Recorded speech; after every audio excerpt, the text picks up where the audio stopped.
You should take this opportunity to rest, Lord Finon.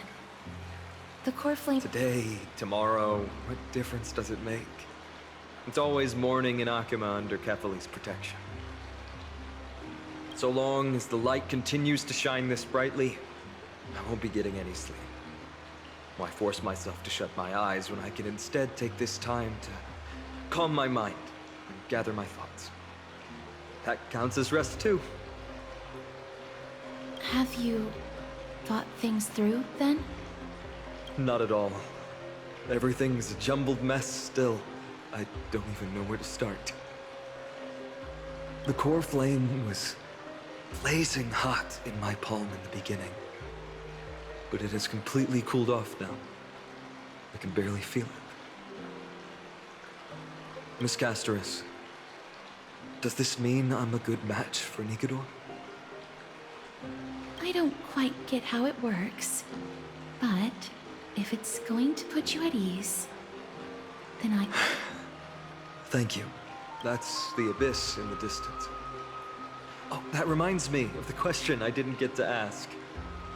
Back in the temple with the Scales of Justice, when Orynyx was trying to deter us, why did you stop me, Miss Castoris?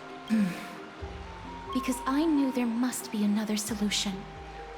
Something more important than the fate of Amphorius. It is far too cruel and unfair to ask that of you. You should know that I would have gone ahead if Don Hung hadn't come up with an answer in time. I know. You should not have hesitated then. I stopped you before I even realized it myself. It's fortunate we had the both of them there with us. Yeah. It's a good thing we had them. Are you still thinking about the past, Lord Finon? Every waking moment. I lied to the two demigods just now. I told them the duty of the Chrysos heirs is all I think about now. Do you think I managed to slip by Aglaïa's golden threads this time? No one fools her, Lord Finon. She merely chooses to turn a blind eye to our lies. You're right. How foolish of me to think I got away with it. I often wonder if someone as ordinary as me can really become a hero. I thought defeating Nikador would quell the voice of doubt in my mind. But it has only grown louder. I don't have the right words for you now, but... I know you're far from ordinary, Lord Finon. Mighty often calls you Deliverer in jest, but I don't believe he means it mockingly. I should probably shut out these pointless thoughts and empty my mind until the hour of the ritual. I did that before sitting for Treeby's history exam.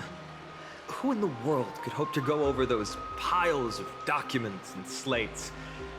I decided I was better off resigning myself to fate. That way I'd get more time to play and practice with my sword. How did you do on the exam, then? My score? I don't remember anymore. All I remember is Treeby punishing me to a full week of cleaning the Chrysos heir's bath, and no one was allowed to help me. So High Priest Treeby can be strict too. Please continue with this mentality, Lord Finon. I believe you'll be all right. Thank you, Miss Castoris.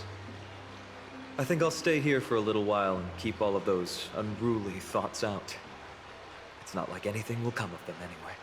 The sights of Ides Elysiae, my homeland, have been flashing before my eyes lately.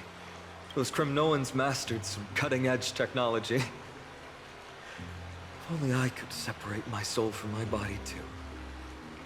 That way I'd be able to fly my soul back to the comforting fields of my homeland anytime. That's the only place I can be momentarily at peace.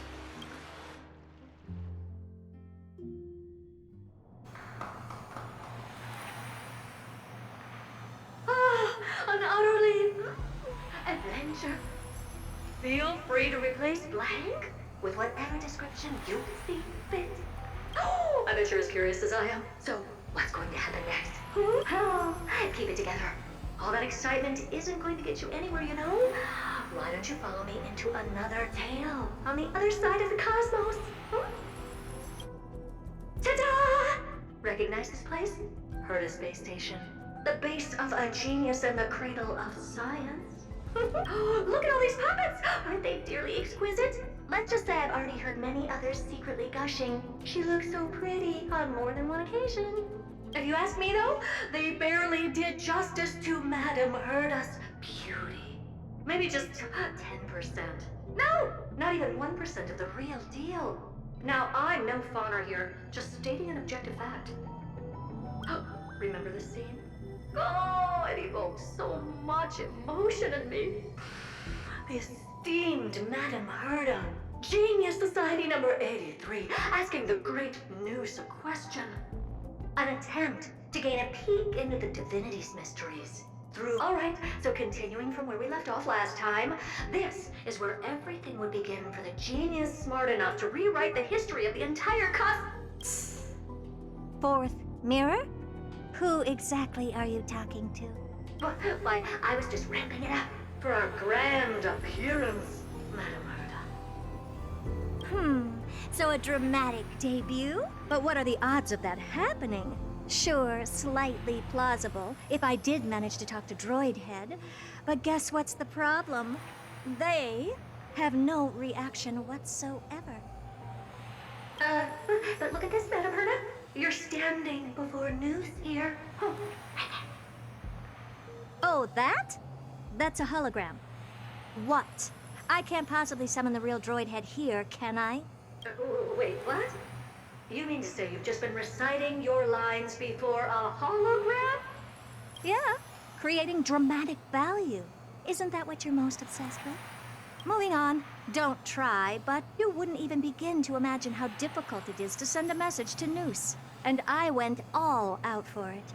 Powering the audience system alone required me to reconfigure the energy supply of the entire space station. I had to switch it to hibernate mode before rebooting everything. Do you have any idea how much that costs? How much? How much? I'm not in charge of finance. Go pose that to Asta instead. Oh, you don't know either. I am Herta herself, the emanator of erudition, and a true blue genius. Why would I be holding the purse strings? That menial task is beneath me.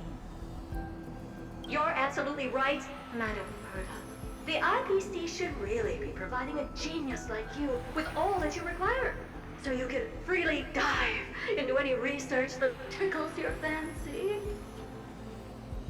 With that said, Herta herself, emanator of erudition and true blue genius. What do you plan to do now? What else can I do? Identify what's malfunctioning within the audience system and fix it, of course. Don't take offense to my candid words, Madame Herta. You may be proficient in many aspects, but is hands-on work really one of your strong suits?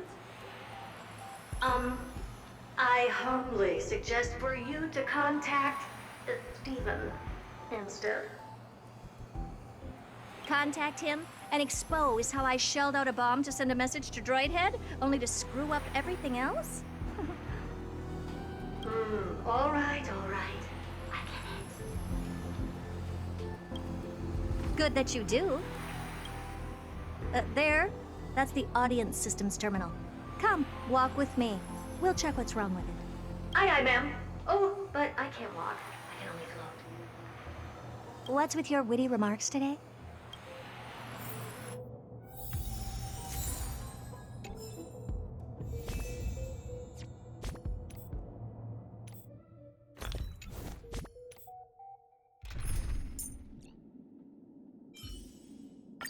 Play like how you usually do in the simulated universe. Play like how you usually do in the simulated universe.